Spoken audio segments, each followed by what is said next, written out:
John Nelson Marble grew up in Woodstock, and although he traveled far in his life, he was always drawn back to his hometown, family, and friends. John grew up in the house at the base of Rose Hill that is now Cabot's funeral home. The house was located just a few steps from the largest mill complex in town that was owned by John's maternal grandfather, Solomon Woodward.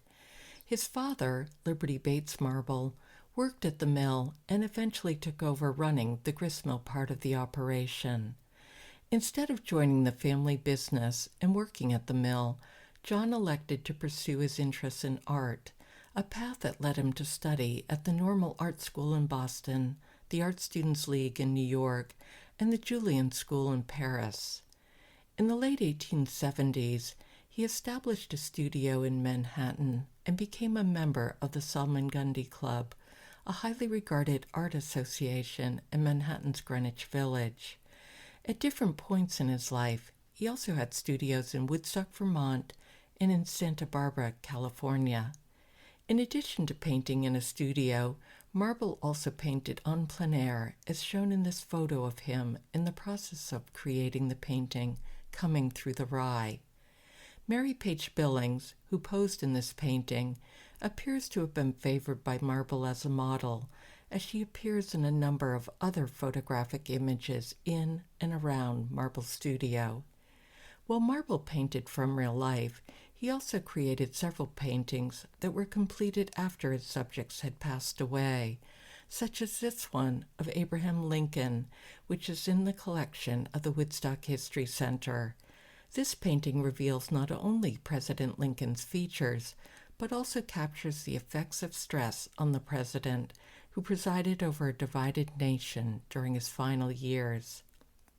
Many of Marble's other portraits were of people that he knew, including family members and people in and around the Woodstock area, such as Laura Faye Smith and his fellow artist Arthur Wilder. As with the portrait of Lincoln, Marble attempted to capture the essence of each person he painted, from the quiet somberness of Laura Faye Smith, who had lost 2 children and her husband at an early age, to the dapper outdoorsiness of Arthur Wilder, who spent much of his time in nature, painting and engaging in pursuits like skiing and snowshoeing.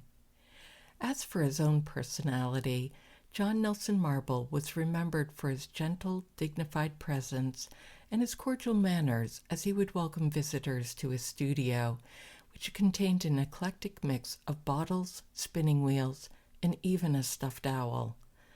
Marble's love of art never wavered, nor did his courage, as he suffered throughout his life from health problems. He died in 1918 at the Marble family homestead in Woodstock at the age of 62 as a result of pneumonia. Behind what was the Marble family home is a large rock near which John's parents and other family members posed for his parents' golden wedding anniversary. Flecks of paint can still be found on this rock, where John Nelson Marble used to sit and paint, an enduring reminder of his time in Woodstock.